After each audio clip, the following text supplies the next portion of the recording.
Tonight on 8 out of 10 Cats, blockbusting X-Men, Alan Cumming.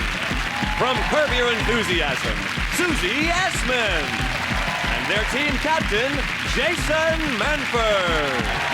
And facing them tonight, stand up for Stuart Lee, Diamond Lisa Tarbus, and their team captain, Sean Locke.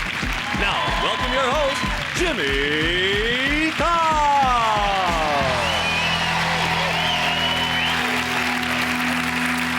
Hello and welcome to 8 out of 10 Cats, a show about opinion polls, surveys and statistics. Did you know, for example, it takes 6,000 gallons of paint, 60 people and 4 months to paint the Eiffel Tower? Why don't they just take a photo? 50% of people have had sex in a car. I had sex in a hybrid once. I didn't know she was a hybrid until we got back to the hotel. Of course, by then I'd paid. Scottish men are the biggest gamblers in the UK. Can my heart take another battered sausage? I'll chance it.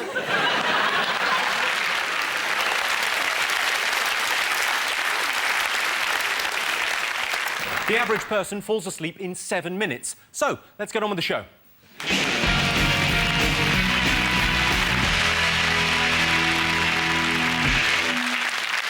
What are you talking about? That's the name of our first round. We've teamed up with a leading polling organisation and they've asked the British nation what stories they've been discussing this week. It's our panellists' job to guess the British public's top 5 most popular talking points. Sean's team, what do you think the nation have been discussing this week? I think it's got to be Big Brother. Big Brother? We're loving the Big Brother. I do watch Big Brother a lot. It's where they find these people, like Laura, who got voted off last week. Her first thing she said when she got on there, she was like, "Oh, back home, my friends, they call me Vicky Pollard." Like, they're not friends, Laura. I was just going to ask you who your favourite is. Who do you like? I don't know about this mob. Are you not a fan of Brian? He's amazing. Oh, no, I think Brian should win. He's amazing. He thinks women don't defecate. Did you say that the man thought that women don't defecate? He basically said, women don't shit. They do little droppings or something, but it's not the same. I find him really uplifting to watch. He's so excited about Yeah. stuff. On his birthday, they said to him, we're going to give you the gift of knowledge. And he said, I don't want knowledge, I want cider.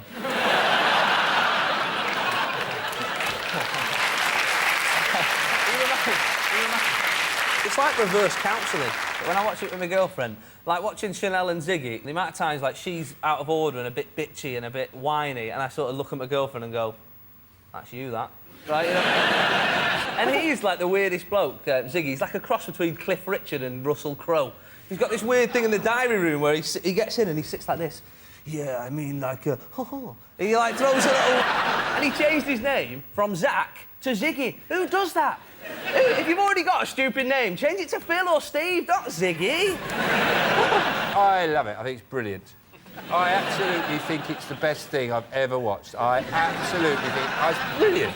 I absolutely think it's the best television I've ever seen.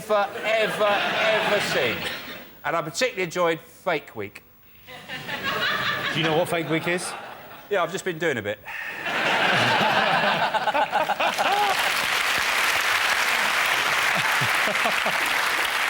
Well, let's have a look and see whether Big Brother is one of the most talked about things this week.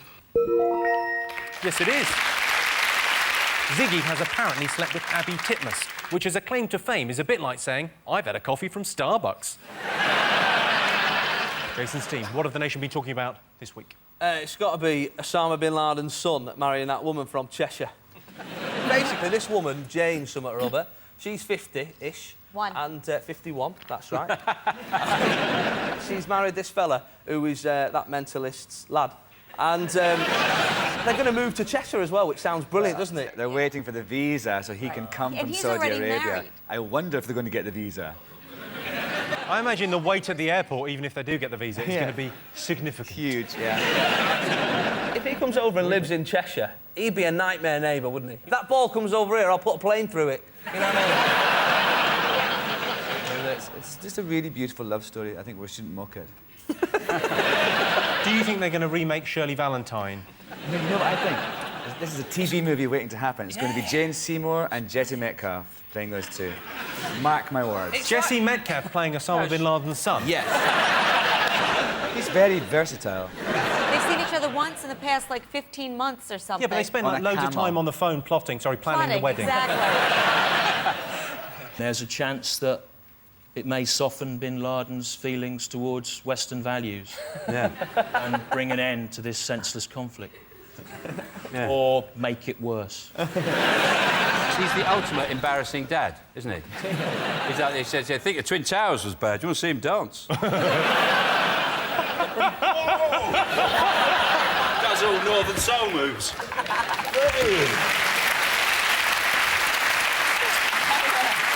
Well, it's not one of the top 5 most talked about things this week. Yes, this is the story that a British woman has married the son of Osama bin Laden. Something old, something new, something borrowed, something blew up. When they first met, they knew there was a chemistry between them. It turns out it was a fertiliser bomb.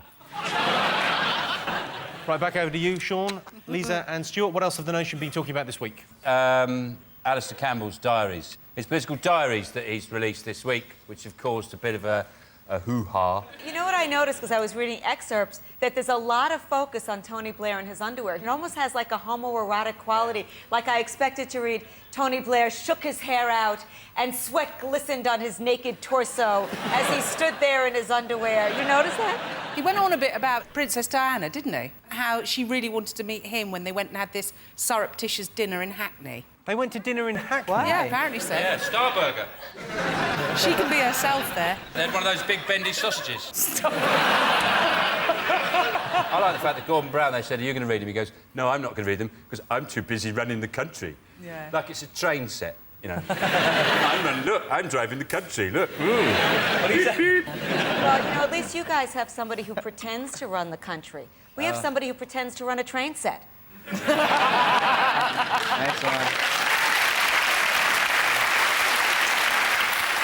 Well, let's have a look and see whether Alistair Campbell is one of the most talked about things this week. Yes, indeed it is. Yes, Alistair Campbell's diaries hit the shops this week. His book is said to be a bit like the Bridget Jones Diary. Units of alcohol, 3. Lies told, 412. War started, 2. Alistair Campbell now devotes much of his time and energy to raising money for leukemia research. Still, on balance, total Jason, what else? Tour de France? What have they been saying? Does nobody notice that it's the Tour de France, but it started in England? Yeah, exactly. Jesus. I mean... He's right, you know. There's been a terrible cock-up. I saw this thing that said that the riders have to eat 10,000 calories a day for the high bits. I'm on that diet now. I might enter How next do you year. do that? If you're on a bike all the day, how do you get the time to... That's why they have those baguettes, don't they?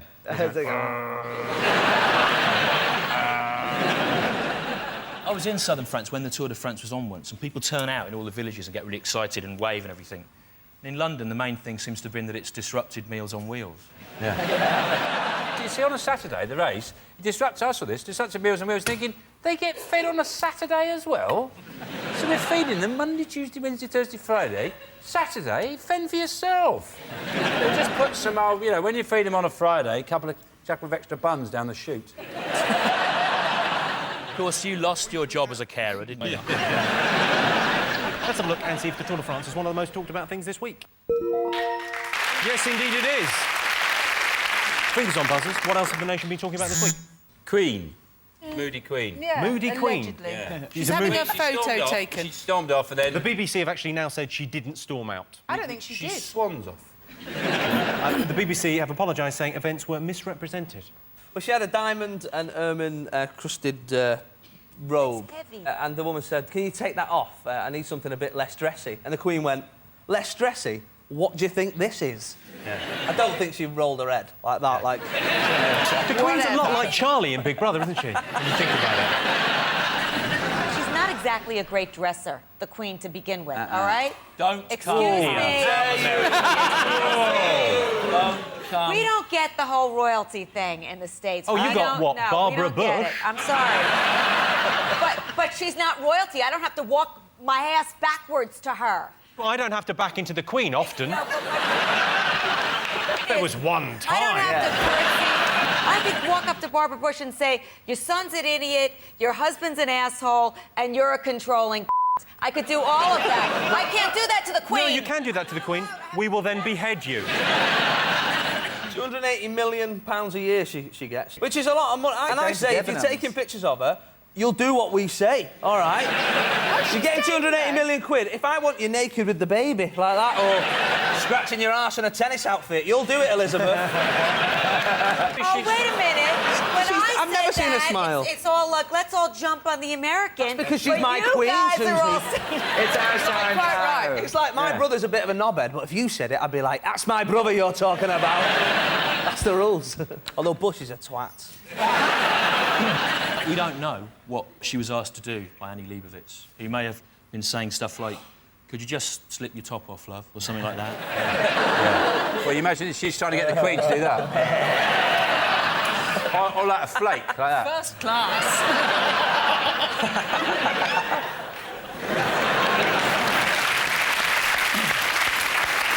OK, well, let's have a look and see whether the Queen being in a huff is one of the most talked about things this week.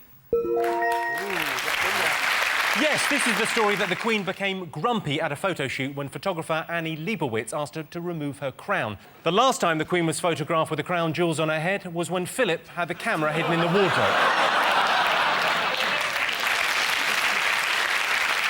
OK, we've got one more thing to get. Fingers on buzzers. What else have the nation been talking about? I think it's got to be Live Earth, hasn't it? That pointless gig they did last week. And they kept going on about, oh, standby button, and then Genesis come on, and standby button, and you just thought, if you shut up about saving energy, this gig would be over in half the time. I think that everyone's going, oh, look at this gig, right? It wasted loads and loads of energy, right? But all gigs waste energy. Like a Bon Jovi gig wastes energy. Yeah. A West End musical wastes energy, right? But Live Earth was to save the planet. Absolutely. And it succeeded. We're still here. You know what? You know what? I am so sick and tired of hearing what celebrities think about politics and social issues. A lot of those celebrities that were in that, people are criticising them, going, they just did it for the, publicity, but they're all people that do a lot of secret charity work. Like David Baddiel, for example, did a bit. He sponsors an otter at London Zoo. Tirelessly as well. He does, He sponsors it tirelessly. It was ruined by hearing you on the radio in the morning just saying you'll always be in love with Diana. I did. I was at the thing and I got interviewed by Jonathan Ross. And they went, what's the day about? And I went, it's just important we remember Diana. Totally. The Diana thing, I think, did more for the environment. And essentially, that was a concert celebrating one less car on the road.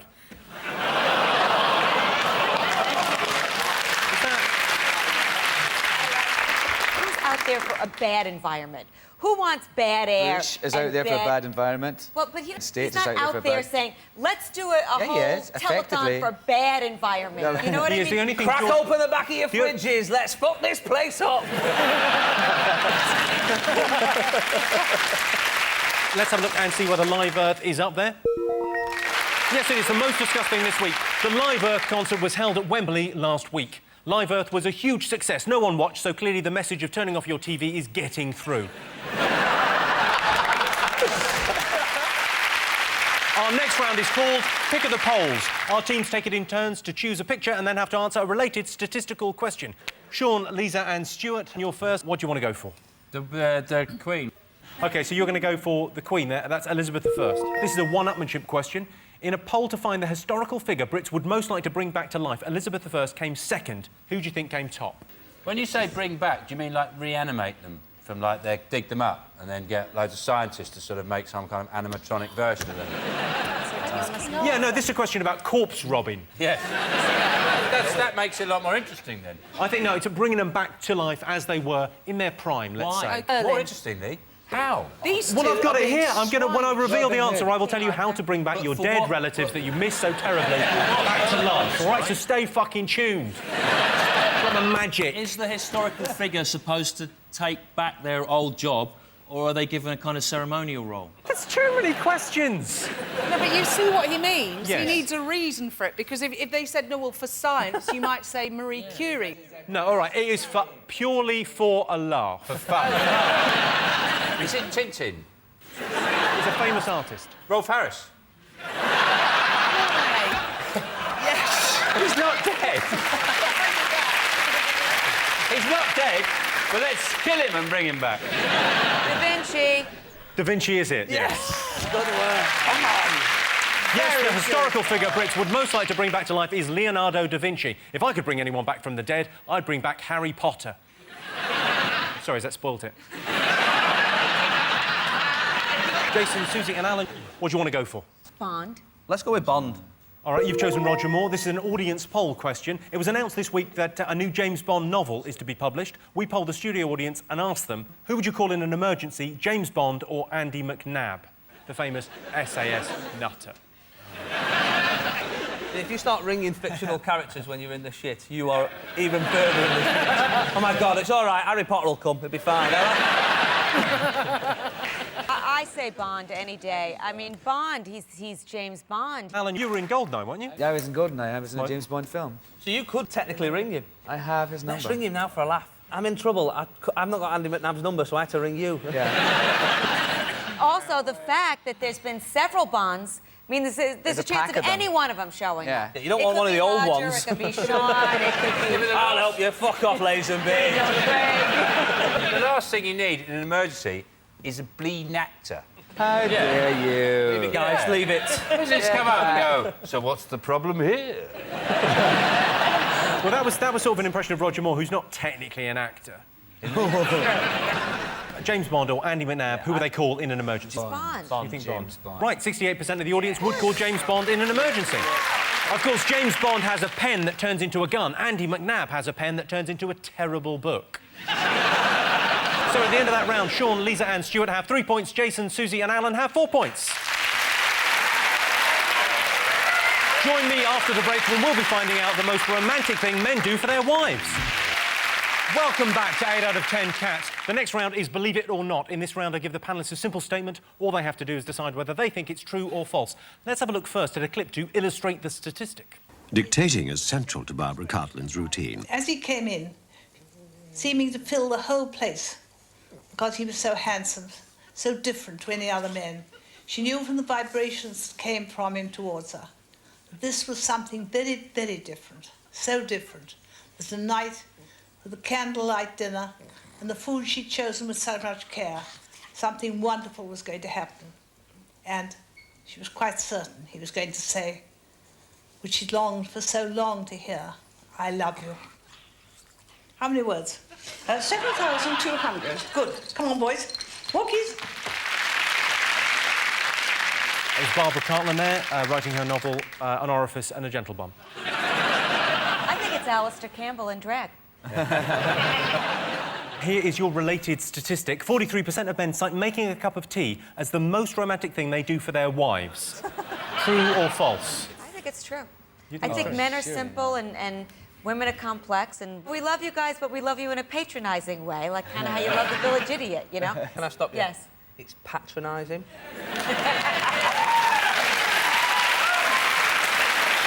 I do notice here where you've put speech marks around, like making a cup of tea. Like, that's not romantic. That is quite a romantic thing to do. Some women love it, don't they? Yeah, I can't get enough tea. Whether it's romantic or not depends on how the tea is served. If the tea is cold and is spat directly into the woman's mouth, that is not romantic. I don't know. That's sexy. Could be hot. Well, you could give them a cup of tea and, like, put a ring in it, right? And then they drink it like that. They get to the end and go, oh, what's that? And then they start choking, and you give them the Heimlich manoeuvre, and the ring comes out. You've saved their life, and you go, will you marry me? How romantic is that? You've saved their life, made them a cup of tea, and proposed to them, and probably broken a rib. I proposed to my girlfriend and did the whole thing, you know, on one knee and all that palaver. When I rang me mum, the first thing she said was, is she pregnant? Is she pregnant? Yeah, she is, yeah. Why do you think I'm marrying her? Lisa, what do you think's romantic? I don't know. I want someone to be quite practical. Yeah. Well, no, women like a practical man. Like, there's nothing my partner likes better than we both drive out and we go to Digger World. She watches me on a digger being like moving earth, like that. Oh, I'm digging this one for you, baby. And they say romance isn't dead. Romance is dead. Men killed it and made women clean it up. 43% of men cite making a cup of tea as the most romantic thing they do for their wives. True or false? True. Jason? Yeah, maybe we should go with that. Do you reckon true? Yeah. I think it's a sad state of affairs if it is true. True. I'm going to true? overrule Really you sad. both and say false. I can tell you it is true. Yes, 43% of men say the most romantic thing they've ever done for their wives is make them a cup of tea. I would make my girlfriend a cup of tea, but I don't know the recipe. So at the end of that round, Sean's team have 4 points, Jason's team have 4 points. It's all level. It's exciting. And the winner is the name of our final round. Here is your first one. Men's dream job. Blowjob.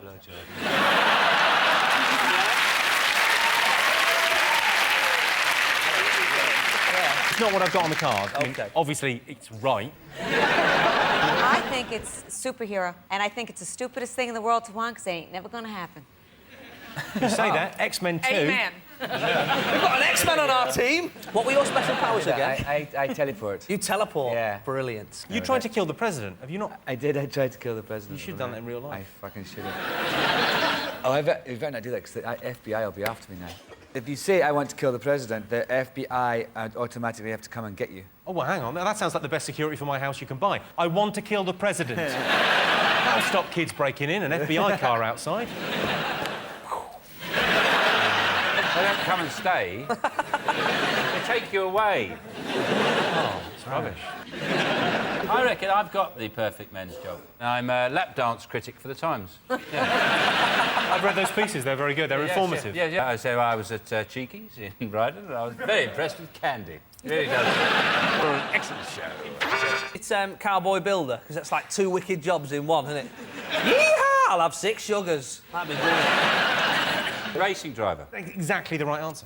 Never would have thought. Most desirable location for a holiday home. Well, I know Alistair Campbell's using his diary money to build a villa up his own arse. I know this. Germany. What? Germany. Everyone wants to live in Germany. It's beautiful. It's got the beaches, it's got the weather. The beaches, the weather. Yeah, it's got one beach just outside of Hamburg. It's not really a beach, it's more of a sort of port. Sort of. If you get down off one of the dock things, there's a bit of shingle. Okay. You should be a travel agent. Yeah. Is it Disneyland? Because, like, you can live with all the characters and stuff, like, next door be... Kind of a holiday. Morning, Mickey! Morning! I'd just be great. Where would you like to? Any place where my mother wouldn't visit. So here. Will she not visit here? She doesn't travel. Well, you can go anywhere then, can't you? I think New Zealand. New Zealand, you're very close. New Zealand was second. Australia. Australia is it? Yeah. Yes, Australia is a great place to buy a holiday home. You can go there for the weekend, spend 6 minutes in the airport cafe, then fly back refreshed and ready for Wednesday. Well, that sound tells me it's the end of the round and the end of the show, which means the final scores are Sean, Lisa and Stuart have 5 points, Jason, Susie and Alan have 5 points. It's a dead heat. Thanks to all our panellists, our wonderful studio audience, and for all of you for watching at home, that's it from us. Good night.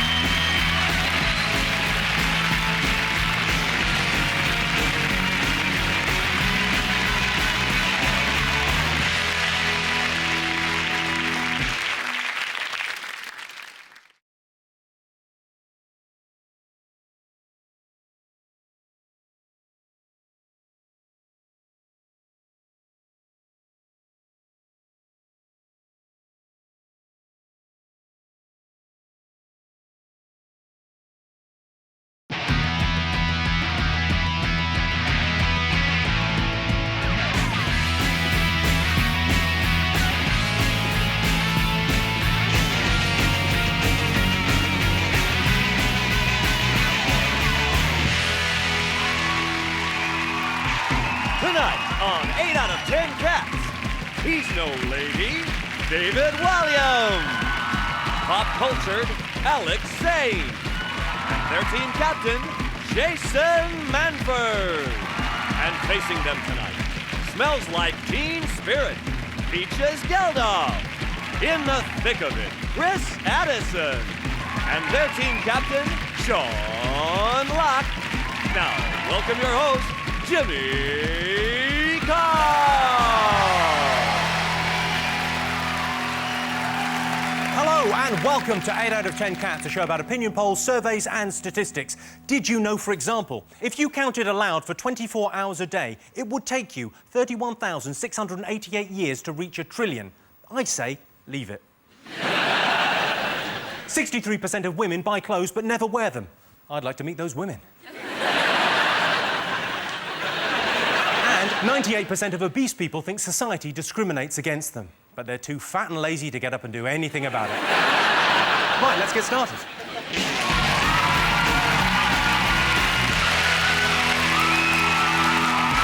What are you talking about? That's the name of our first round, which this week has a special teenage theme. Today is the last day of term for most schools, so we've teamed up with a leading polling organisation and they've asked British teenagers what they've been discussing. It's our panellists' job to guess the top 5 most popular talking points for teenagers. Jason, David, Alex, what have teenagers been talking about? I imagine... exam results. Exam results. Are exams getting easier for these young people? This is an issue. In geography tests now, you're allowed to take in a sat-nav. They need to modernise stuff, that's a problem. Like, look at maths. So I do maths, it's always like, Sally's got 3 apples in a basket and all that. You know, they need to make it so it speaks to kids, you know what I mean? So it's like, Jono's got £10 worth of credit left. He needs to download 15 ringtones at 80p each, but he needs to save 40p to One Belly's bitch. You know what I mean? Our maths book at school was Scottish maths and practice. They never seemed very Scottish. There was no... If I stabbed 2 gadgets, I sat how long will it take the fucker to bleed to death? Jimmy, can I say we've got a teenager with us tonight? Well, I'm moisturising. No. Oh. Have you just done your exams? I did, and I failed tragically, I think. So have you just done them and now you're waiting for the results? Yeah, I am. It's sort of like being in sort of a horrible purgatorial state. It's like Guantanamo Bay, I imagine. It really is. Do you think if you fail, you'll be like working in Asda? Just something like that? I think I would be in Summerfield, Really? which is my favourite of the chains, actually. Well, have you been to Lidl? Lidl is a bargain. Never been to Lidl. Never actually even heard of Lidl. It's Eastern European. Is it? Yeah. Oh. Nobody knows quite who runs it or where they get the stuff from. Yeah. But it's cheap. So what do you think you're going to get? Judging by last year, I got a U in politics. That means unmarkable. Probably, unmarkable? Literally Wow. unmarkable. Did you do it in crayon? When I was at school, all the boys used to go and snog and grope Julie Miller in the art closet. And, you know, they don't make teachers like Mrs Miller anymore. They had strange qualifications in my day. They had this one called a CSE, which basically meant it's like having a sticker saying, I've done some maths. Well, I would say, Jimmy, British teenagers do very well in pregnancy tests. You would know a lot about that, David, wouldn't you? There is this... Oh, you bitch! Well, let's see if teenagers have been talking about exam worries. Yes, teenagers are talking about their exam results. Of course, these days it's getting more and more easier to do a pass in English. And ting. Sean, Peaches, Chris, what else have teenagers been talking about? Sure, Peaches and Chris. That sounds great, like we're in a sort of teen band. Tell you what, if you were in a teen band, you were definitely the musically talented one, Sean. I was going to say Big Brother. My favourites are Sam and Amanda, the twins. The second one that went in, when you've never seen anything like me before, apart from your identical twin, who just went in. Would you, though? Would I?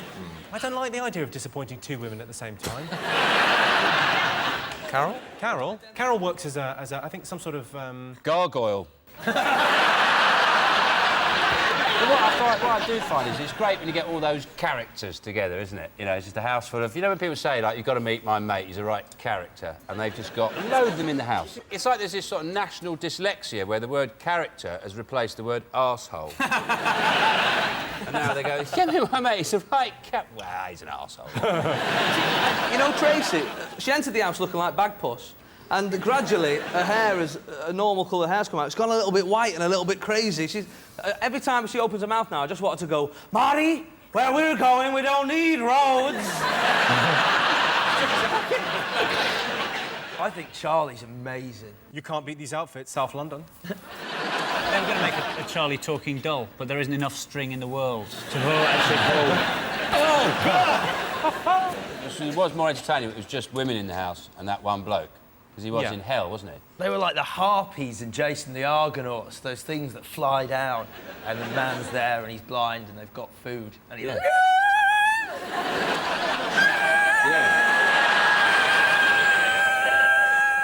Jason, I think Alex has got a puncture. Right. Well, let's have a look and see whether teenagers are talking about Big Brother. Yes, they are. Yes, it would appear teenagers are loving the Big Brother. You know when they swear on Big Brother in the house and they play the Sound of Birdsong? I've got so used to that when Springwatch is on, I think the Badgers are calling Bill Oddie a...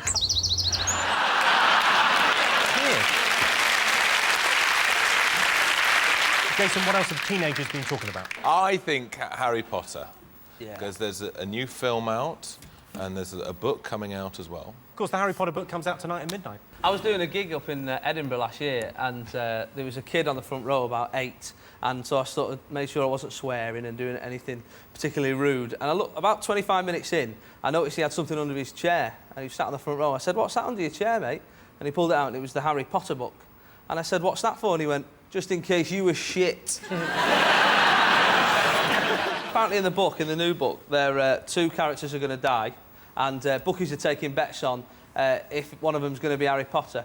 Now, I've been to the bookies. Never once has the bloke in front of me been doing a spread bet on Quidditch. They give it away in the last book, just for Potter buffs out there. What do they say? Well, basically, there's a prophecy which says that Harry and... Well, no, if it's a prophecy, you've got to say it in... There's a prophecy. Like you're a blind old man. There was a prophecy. Anyway, there's a prophecy that No, says... do it in the proper voice. Can I sort of whisper it? Yeah. There was a prophecy that said that if Harry faces Voldemort, both of them must die. The prophecy. The thing is, what does Harry Potter die? And I like the fact that if all there's 7 books, at the end he dies the last page, just he's got something like a peanut allergy.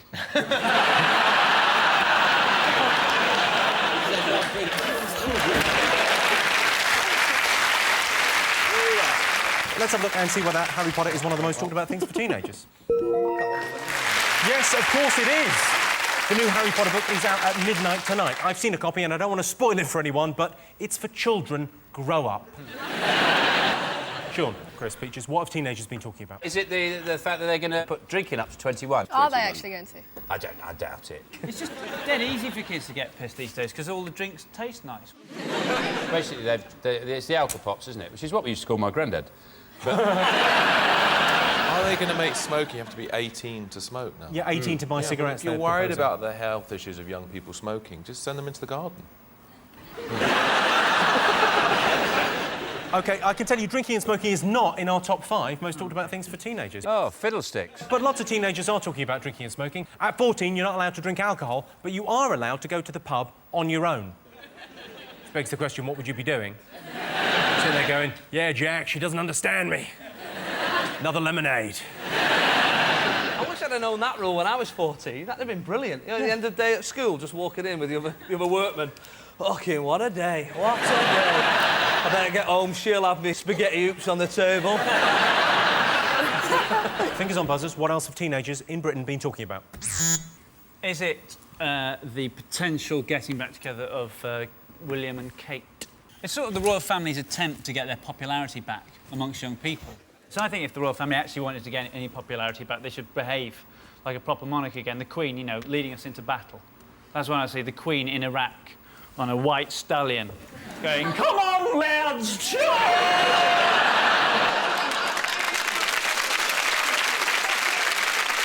Wasn't there something about Kate's mother using the word... She was running Buckingham Palace and she used the word toilet instead of lavatory when she said she was going for a dump.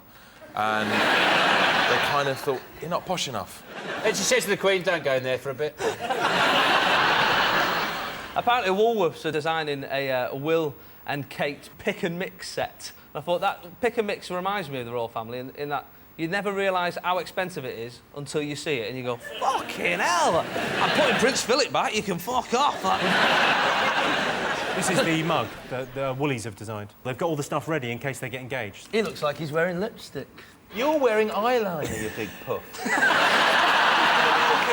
It's not eyeliner, it's guy liner. I'm hardly wearing any makeup. You're wearing quite a lot. You've got quite a lot of eyeliner on as well. Fuck you.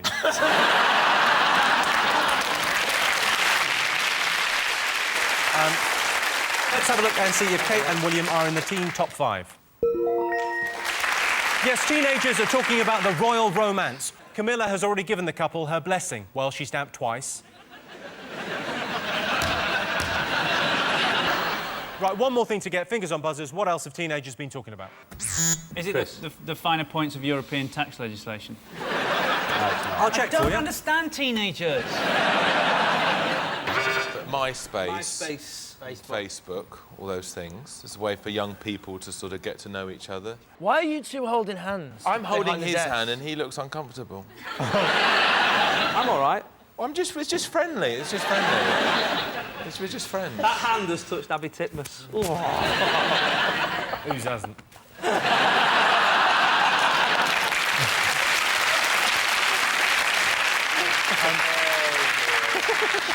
But that's the nice thing about MySpace, is that people are asked to be your friends and then you can either accept or deny them. It's that brutal. You just deny them. It'd be fantastic if you could do that in real life. If people just came up to you at a party, having quite a nice conversation with somebody else, just tried to strike up a conversation with you, deny! Deny! That's what you're saying about the Queen. That would just be fantastic. There's a new one called Second Life. I did a gig on Second Life. A virtual gig on Second Life, yeah. You did a gig in another bit of the world? What's going on? All right, Grandad, don't cry. Why did you do that? You're not funny in real life, a computer. I thought it might help. Computer Jimmy Carr? Even shitter than the real thing. Because at least people laugh at your ugly face. You take that away. Don't go, you hate him.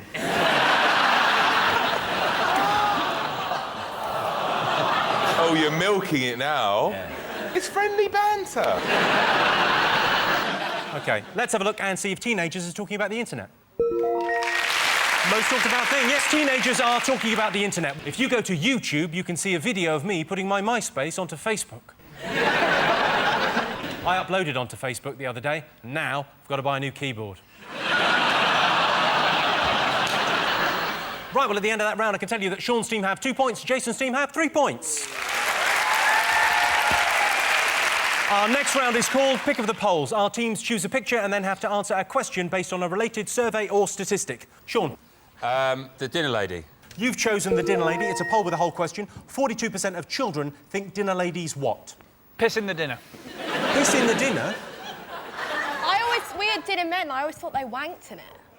Oh, hey, pissing I really did. I really did. I watched a programme about like Indian restaurants. They all wank into it if they don't like you. What documentary where they showed Indian men wanking into curries? They did it.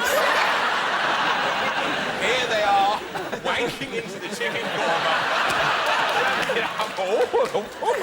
Quite salty, yes. 42% of children think dinner ladies what? They think they've got some kind of special powers. You're on the right lines. They think it's sort of to do with technology. They think they're robots. That's the right answer. Yes, 42% of children think that dinner ladies will be replaced by robots by the year 2020. The dinner ladies at my school were actually very nice, but there was one wine waiter who was a bloody idiot. Jason, Alex, David, what do you want to go for? I'm very drawn to this old lady.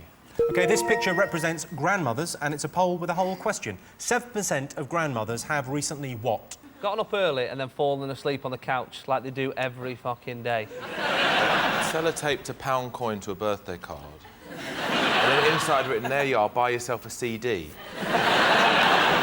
I've recently knocked someone over on one of those motorised carts. There's a whole pimp my thing culture going on with grannies now. Like, they're all paid, they're getting go faster stripes on them. Those aren't go faster stripes, they're varicose veins.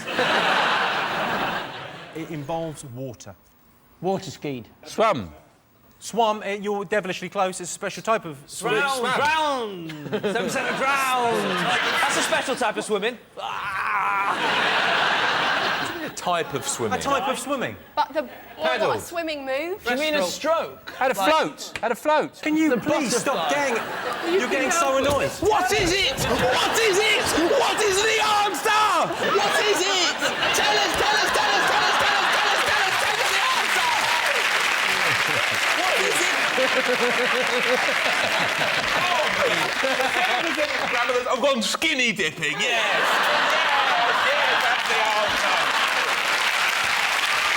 Yes, 7% of grandmothers have recently been skinny dipping. No one gets a point. I still want the point. I don't know if you noticed, but David Williams just cheated. So at the end of that round, Sean, Peaches and Chris have 3 points. Jason, David and Alex have 3 points. Neck and neck. Join me after the break when we'll be finding out what makes women cry. Welcome back to 8 out of 10 Cats. The next round is Believe It or Not. In this round, I give the panellists a simple statement. All they have to do is decide whether they think it's true or false. Let's have a look at a clip to illustrate your statistic. This is a Hungarian music video that might just change your mind about war. Check this. I hope my black brothers feel the same like me. Dre, Snoop, Puff, L, Tupac Shakur, rest in peace. He was the best. My respect. Come on. Sometimes people make a war, don't know what it's for. Business. Sing it, start the war. Come on, once again. I hate terrorists, and I understand you. September 11, I never forget you. Rest in peace. Catch the bad man, stop your plan, be led and temper. Come on, stop the war, that's right. Sometimes people fight the war, don't know what it's for. Sing this stop the war. That's right.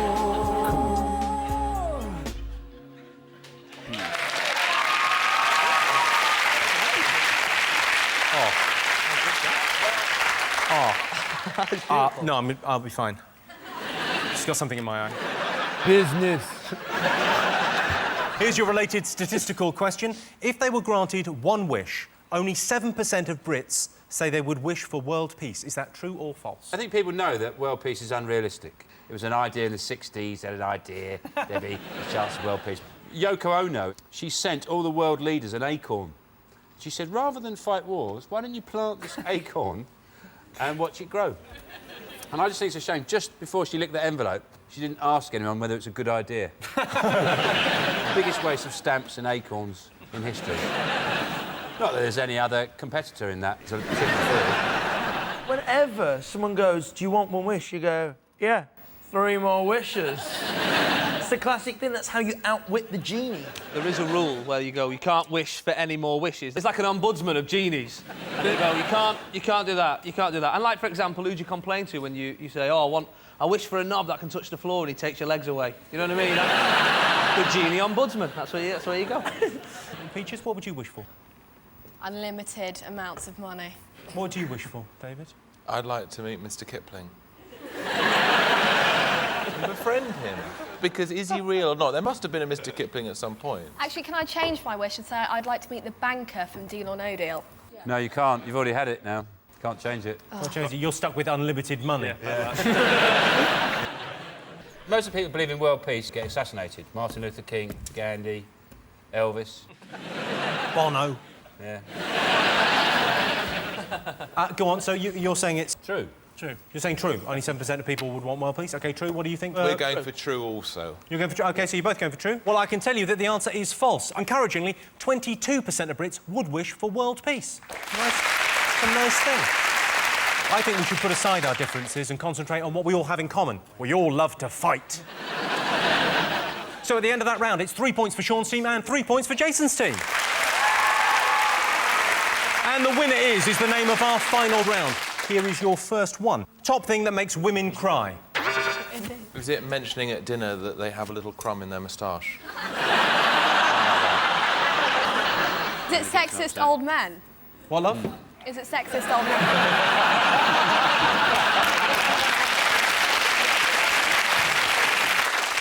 Is it coming home to find you dressed in their wedding dress with makeup on? It's interesting that, though, isn't it? If a woman comes home and catches a man wearing her clothes, they have to have, like, counselling and meeting. Woman's wearing your clothes, it's fine. It's a laugh. I know. Equal clothing rights is what we need, isn't it, Sean? So we can dress the way that we want. Yeah. Society doesn't judge us. Yeah. Give us the clue, Jimmy Carr. Oh, well, yeah, it's something that Kate Moss has just gone through. A gram. Oh, splitting up. That's the right answer, yeah. Yes, the top thing that makes women cry is a relationship breakup. David Walliams has got breaking up down to a fine art. These days, he can do it in about 10 minutes, and that includes meeting them and fucking them. It's adorable. No, I don't. No, you don't. You've got me all wrong. I'm gay. Finally. Next question. Most desirable talent. Is it to have the speed and agility to turn the shower on without getting your arm wet? Why are you worried about getting the arm wet when you're getting in the shower? Oh, you bastard! Doo-doo-doo. I imagine it's undesirable talents. Like, you know, if you're really good at a sport, but there's no money in it.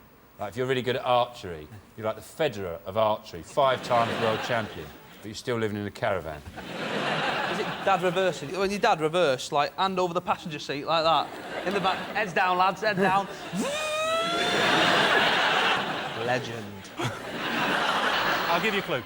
The Bank of England does it. Print money. Print your own money. Bank of England does it, and then...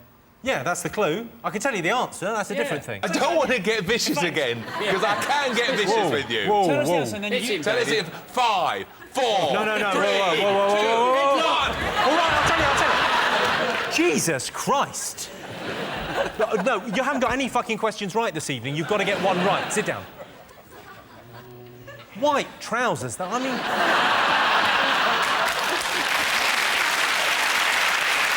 OK, so it's something that the Bank of England does. What does the Bank of England do? Prints money. It doesn't just print it. Another way of saying that. The ability to... Is it make money? Yes, it is, Chris. Yes, the most desirable talent is being able to make money. You can't take it with you, unless, of course, you've got a wallet or a pocket. Well, that sound tells me it's the end of the round and the end of the show, which means the final scores are Sean, Peaches and Chris have 4 points, Jason, David and Alex have 4 points. It's a dead heat. Everyone's a winner. Thanks to all our panellists, our wonderful studio audience, and to all of you for watching at home. See you in a few weeks for our Big Brother special. Good night.